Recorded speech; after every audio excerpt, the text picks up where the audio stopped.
سب سے پہلے میں جناب چترالی صاحب کو مبارکباد پیش کروں گا۔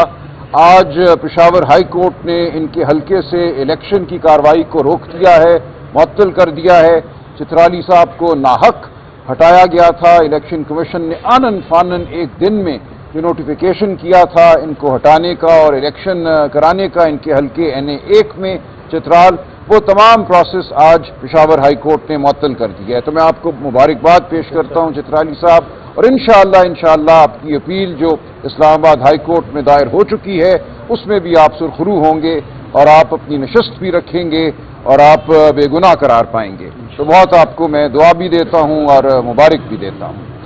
اس کے علاوہ میں یہ عرض کرنا چاہوں گا کہ جو اس وقت پاکستان کی ریاست نے پاکستان کے عوام کے خلاف ایک جنگ کا ماحول پیدا کر دیا ہے، جس طرح پے در پے فیصلے لیے جا رہے ہیں عدالتوں سے یا عدالتیں فیصلے کر رہی ہیں، ہم نے دیکھا پچھلے چند دنوں میں عمر ایوب صاحب، شبلی فراز صاحب، اس سے پہلے ہمارے leader of the opposition Punjab assembly میں بچر صاحب، احمد چٹھا صاحب، بلال اعجاز صاحب اور دیگر کئی ہمارے دوست جو ہیں، چترالی صاحب کی بات کی میں نے، تو یہ تمام لوگ جس طرح ان کو معطوب کیا جا رہا ہے، جس طرح ان کو نااہل قرار دیا جا رہا ہے، 10 سال کی سزائیں دی جا رہی ہیں، یہ ایک شرمناک باب ہے ہماری تاریخ کا۔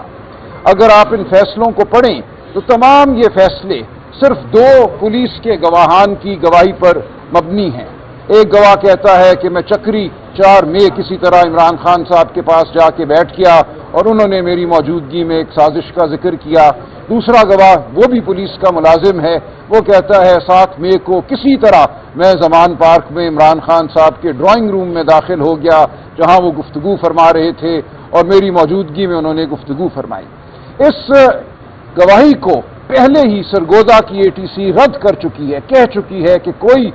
عقل اس گواہی کو مان نہیں سکتی کہ پولیس والے جو ہیں اچانک نمودار ہو جائیں، بیٹھ جائیں اور ایک سازش بنی جا رہی ہو جس کا کوئی وجود نہیں در حقیقت، اور اس سازش کی یہ گواہی دیں، سنتے رہیں وہاں بیٹھے ہوئے اطمینان سے، اس کے بعد گھر جا کے سو جائیں۔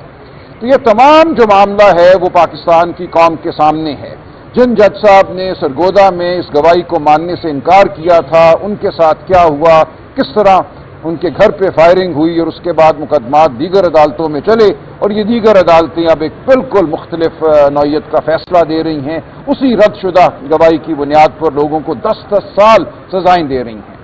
تو ہم ظاہر عدالت کا رخ تو کریں گے، جو بھی عدالتیں ہمیں میسر ہیں ہم وہاں جائیں گے، لیکن ہم پاکستان کی عوام کو بھی یہ بتانا ضروری سمجھتے ہیں کہ اس وقت کیا ہو رہا ہے، ان کے منتخب نمائندوں کے ساتھ کیا ہو رہا ہے۔ ہم عدالت پہ مقدمہ لڑیں گے، لیکن یہ مقدمہ ہم نے تاریخ کی عدالت میں بھی لڑنا ہے، یہ مقدمہ ہم نے پاکستان کی عوام کی عدالت میں بھی لڑنا ہے، تاکہ ہم یاد رکھیں کہ ہم نے آئندہ یہ نہیں ہونے دینا۔ ہم نے اپنے عدالتی عمل کا اعتبار بحال کرنا ہے، ہم نے اپنے قانون کا اعتبار بحال کرنا ہے۔ یہ ہے عمران خان کی جنگ، یہ ہے ہماری جنگ۔ ہم نے اپنے الیکشن کا اعتبار بحال کرنا ہے۔ جس طرح الیکشنوں کو لوٹا گیا، اس کے بعد جس طرح عدالتی عمل کو استعمال کیا گیا، یہ ہماری تاریخ کا ایک انتہائی تاریک باب ہے۔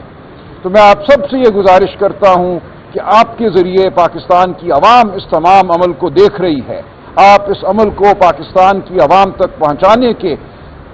کا ذریعہ بھی ہیں اور امین بھی ہیں۔ یہ ایک امانت ہے جو میں آپ کے سپرد کر رہا ہوں۔ تو ہم سب آپ کے سامنے پیش ہوتے رہیں گے، حق بات کرتے رہیں گے، سچائی کی جانب اس ریاست کو ہم دعوت دیتے رہیں گے۔ ہم ریاست کے وفادار ہیں، ہم پاکستان کے وفادار ہیں، ہم پاکستان میں فلاح دیکھنا چاہتے ہیں، ہم پاکستان میں سچائی دیکھنا چاہتے ہیں۔